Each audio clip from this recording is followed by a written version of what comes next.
Bismillahirrahmanirrahim. Assalamualaikum warahmatullahi wabarakatuh. Ya, hari ini kita bertemu sekali lagi untuk pelajaran sains yang baru, iaitu masih lagi dalam topik besar pengukuran, tapi tajuk kecilnya ialah isi padu.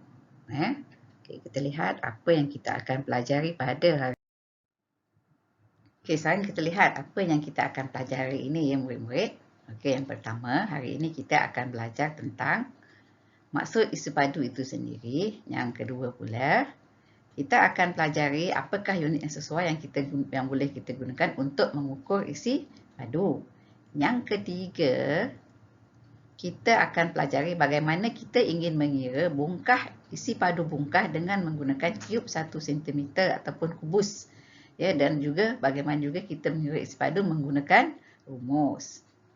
Yang keempat, kita akan pelajari apakah alat yang sesuai yang boleh kita gunakan untuk mengukur isi padu. Yang kelima, kita akan pelajari bagaimana kita ingin mengukur isi padu cair. Yang keenam, kita akan pelajari bagaimana kita ingin mengukur isi padu berpejal yang tidak sekata, ya, yang tidak sekata. Yang pertama, kita tahu apa itu maksud isi padu, ya. Isi padu ialah besarnya sesuatu ruang, ya, besarnya sesuatu ruang. Okey. Ya, unit yang sesuai untuk isi padu pula ialah, lihat di sini yang pertama ya, kalau untuk isi padu tangki air dinyatakan dalam meter padu ataupun kita tulis sebagai M kuasa 3. Nampak tak 3 kecil di sini, ya. Untuk maknanya meter padu ni untuk untuk isi padu yang banyak, yang sangat banyak, ya. Okey. Kalau untuk isi padu yang sedikit, contohnya isi padu susu kotak dinyatakan dalam unit mililiter. Kita tulis sebagai ml. L ni sini macam ada condong. Tulisan kesif sebagai tulisan sambung, ya. Jadi untuk yang sedikit kita guna mililiter. Ditulis sebagai ml. Okey. Untuk isi padu yang sederhana banyak kita tulis sebagai liter. Contohnya isi padu air mineral yang dalam botol besar tu, ya. Kita tulis sebagai liter. Kadang-kadang minyak masak pun yang mak awak beli pun tulis dalam liter, ya, dalam botol lah. Tapi kalau dalam plastik dia tak terlalu liter, ya, ditulis sebagai kg. Okay, jadi murid-murid cikgu harap murid ingat unitnya yang sesuai ialah mililiter untuk yang sedikit. Sederhana banyak kita guna liter, dan yang sangat banyak kita guna meter padu. Ya. Okey. Sekarang ni kita akan pelajari bagaimana kita nak mengira bongkah menggunakan kubus 1 cm padu. Inilah contohnya kubusnya, ya, cube-nya. Bila, ya, ini maksudnya ini 1, 1, 1. Maksudnya macam mana kita nak kita masukkan, ya. Kita masukkan cube ni ke dalam kotak ini. Kotak yang 2 cm, 2 cm, 2 cm. Berapa? Bila kita susun di sini, kita letakkan dia di sini, kita akan dapat berapa sini? Kita akan dapat sebanyak 8 bongkah ni boleh diisikan ke dalam kotak ini. Ini cikgu tak boleh nak tunjuk sebabnya dia kena buat, kalau kita buat experiment kita boleh buat, ya. Maknanya kita masukkan satu-satu, kita kira berapa yang kita masukkan. Ya, kalau di sini kita akan dapat 8. Ya, kalau awak susun ni cikgu tak, ya, 1, 2, atasnya lagi 2, 2, sini lagi, belakangnya lagi, jadi semuanya akan dapat 8. Ya. Okay, sekarang kita akan, macam ni kita nak mengira isi padu bongkah dengan menggunakan rumus. Okay, ini bongkah tadi, ya. Ini panjangnya ialah 2 cm. Lebar ni sini pun 2 cm. Tingginya pun 2 cm. Jadi rumus untuk mengira isi padu, ya, bongkah menggunakan rumus ialah panjang darab lebar darab dengan tinggi. Ya, panjangnya ialah 2 cm. Lebarnya ialah 2 cm. Tinggi pun 2 cm. 2 darab 2 dapat 4. 4 darab 2 dapat 8. Jadi jawapannya lah 8 cm padu. Cikgu tak boleh nak tulis ni. Sepatutnya kita boleh tulis begini sahaja, ya. Yang kita letak ni, kita boleh tulis ni 3, ya. Angka 3 kecil di sini. Ya, di situ. Kita boleh tulis begitu. Tapi boleh juga tulis menggunakan perkataan ataupun angka 3 di atas sentimeter ni. Maksudnya serupa saja ya, maksudnya maksud yang sama iaitu padu. 3 ni menunjukkan menggantikan perkataan padu.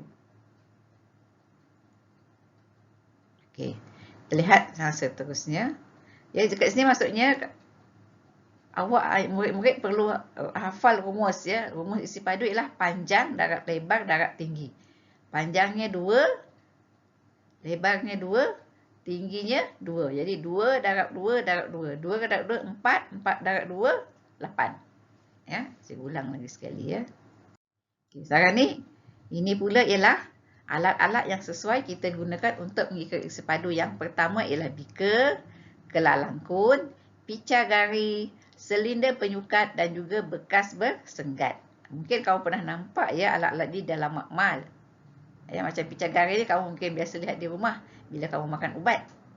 Ini biasanya kamu akan nampak bila ni? Mungkin kat rumah kamu ada benda ni sebab mak kamu buat kuih. Dia sukat benda menggunakan bekas bersenggat. Ini ialah alat-alat yang digunakan untuk mengukur isi padu cair. Boleh ke kita ukur tepung guna ni? Tak boleh ya. Ini hanya untuk cair sahaja. Okey. Cara mengukur isi padu cair. Okey, yang pertama ya, letakkan beaker di atas permukaan yang rata. Kena pastikan mesti letak dekat permukaan yang rata. Untuk mudah nampak, kita kena masukkan cecair yang telah diwarnakan. Supaya kita nampak dengan jelas. Okey, yang ketiga pula, pastikan kedudukan mata awak sama dengan aras air, iaitu aras meniskus. Ya, aras air ni kita panggil sebagai aras meniskus. Ya. Ini ya kita panggil ini. Ini maksudnya dia maksudnya aras mata mesti sama dengan aras air. Ya, itu ialah maksudnya meniskus. Contoh di sinilah. Makna mata ni mesti sama betul dengan level 200 ini. Ini mesti sama betul. Kalau mata duduk atas ni salah. Dia mesti setentang betul-betul. Ya. Nah, ini menunjukkan cara pembacaan ya. Awak tengok ini ialah cara yang salah ya. Ini cara yang salah. Jadi kita pangkaslah cara sebab ini ialah salah. Sebabnya dia berada di atas aras air. Ini pula di bawah aras air, maka salah juga. Ya. Ini betul-betul sama, jadi ini ialah caranya betul. Jadi kita write di sini. Jadi awak kena ingatlah ya. Untuk membuat bacaan aras air, ya, awak kena pastikan mata awak betul-betul setentang dengan aras air. Tak boleh berada di bawah. Maksudnya di bawah ni maknanya kamu ambil daripada bawah. Kamu berdiri, benda atas meja, mata kamu menyorok di bawah meja. Untuk yang di atas ni pula maksudnya kamu berdiri. Jadi benda atas meja kamu berdiri. Jadi mata tu di atas. Tak nak ya, kena pastikan sama level. Mata tu mesti sama level dengan aras 200 ni. Kena sama dengan ni. Ya. Kita lihat yang seterusnya. Yang seterusnya ialah macam mana kita nak mengukur bongkah pepejal yang tidak sekata. Ya, kita gunakan kaedah sesaran. Ya. Kaedah sesaran air. Contohnya ni ya. Yang pertama di sini apa perlu kita buat bila kita nak ukur. Benda yang tak sekata contohnya macam batu, guli, apa-apa sajalah ya.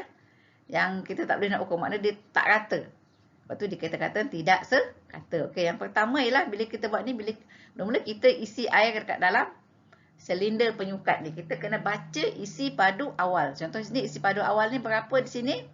20. Jadi isi padu awalnya ialah 20. Ya, kemudian kita baca, kita masukkan batu. Batu tu kita guna benang. Kenapa kita guna belang? Kita tak puk masuk dalam air je untuk mengelakkan airnya terkeluar. Sebab tadi kita dah ambil bacaan, dan juga untuk mengelakkan silinder bersenggat menjadi pecah. Waktu kita guna tali, kita masukkan dia secara perlahan-lahan ke dalam air. Ya. Bila dah masukkan, kita baca dia. Ya, kita baca lagi. Ini ialah isi bacaan selepas kita masukkan batu. Ya.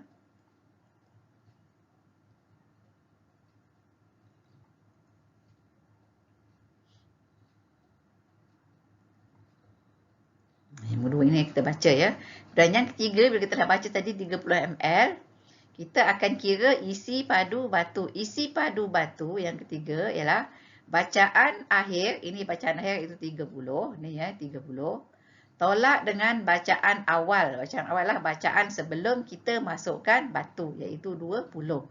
Jadi 30 tolak 20 ml sama dengan 10 ml. Jadi maksudnya di sini ialah isi padu batu ialah 10 ml. Jelas ya? Belumlah kita ulang balik. Cara yang pertama ialah kita ambil bacaan awal, iaitu bacaan sebelum batu dimasukkan, 20. Kemudian kita masukkan batu yang telah diikat dengan benang.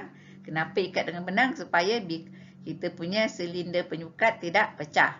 Kita ambil lagi bacaannya, iaitu bacaannya ialah, bacaan akhirnya ialah 30 ml. Kemudian barulah kita boleh kira isi padu batu dengan menolakkan bacaan akhir tolak bacaan awal. Ya, 30 tolak 20 sama dengan 10. Ya, cikgu harap murid dapat faham ya macam mana nak kira isi padu menggunakan kaedah sesaran air yang pertama. Ini yang pertama ya. Maksudnya dia gunakan tak ada berlubang di sini ya. Okey, yang seterusnya kaedah sesaran yang kedua ialah kita memang guna bekas sesaran. Ini katakan bekas sesaran. Untuk bekas sesaran ni kita tak perlulah sukat apa air dalam ni. Ya, kita just letak saja. Ni pun kosong, ya. Ya, kemudian kita masukkan batu yang dah diikat, kemudian air yang keluar itulah yang dikatakan sebagai air yang tersesar tu lah sini ya. Air yang terkeluar itulah yang bukan sebagai isi padu batu. Kita tengok bacaan di sinilah pula untuk tahu berapa isi padu batu. Ya, kita di sekolah tak ada alat ni. Sebab tu kalau di sekolah kita hanya gunakan kaedah yang pertama kalau untuk mengira isi padu objek yang tidak sekata. Ya, kalau di sekolah menengah mungkin ada bekas ni. Ya, nanti mungkin akan datang kita boleh minta ketua panitia untuk beli peralatan ni supaya boleh buat eksperimen menggunakan tin Eureka, tin sesaran ya. Ini dalam bentuk tin ya. Pada ini lebih mudah lah. Maknanya kita tu dapat bacaan dengan kita ambil air yang terkumpul di sini. Air terkumpul ni adalah mewakili isi padu batu.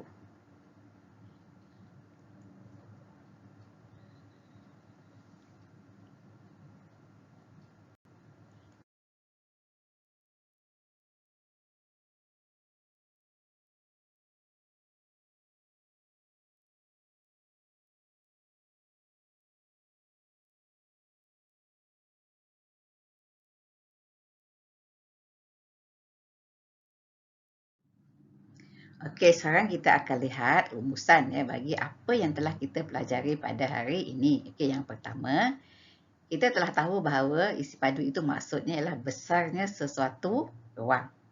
Okey, yang kedua, kita telah pelajari juga unit isi padu yang sesuai iaitu mililiter, liter dan juga meter padu. Ya, mililiter itu untuk isi padu yang sedikit, liter itu yang sederhana banyak dan meter padu untuk yang sangat banyak. Yang ketiga, kita juga telah pelajari bagaimana kita mengukur isi padu lohong ataupun bungkah menggunakan kubus 1 cm padu dan juga rumus iaitu panjang darab lebar darab dengan tinggi. Yang ketiga, kita juga telah pelajari alat yang digunakan untuk mengukur isi padu cecair iaitu menggunakan picagari, silinder penyukat, beaker, bekas bersenggat dan juga kelalang kun. Yang keempat, kita juga memastikan ya aras mata mestilah sesuai dengan aras air semasa kita mengambil bacaan isi padu air, iaitu kita katakan sebagai aras meniskus ya. Mata kita mesti sama dengan aras air. Ya, okey. Yang akhir sekali, kita juga telah pelajari bahawa kita boleh mengukur isi padu pepejal yang tidak sekata, contohnya seperti batu, guli dengan menggunakan kaedah sesaran. Ya, ini sahaja yang kita pelajari pada hari ini. Akhir sekali, cikgu ucapkan ribuan terima kasih kepada semua murid yang telah dengan jayanya mengikuti PDPR pada hari ini. Jangan lupa jawab soalan kuis yang telah cikgu sediakan sebanyak 12 soalan menggunakan link ini. Okey, sekian, terima kasih.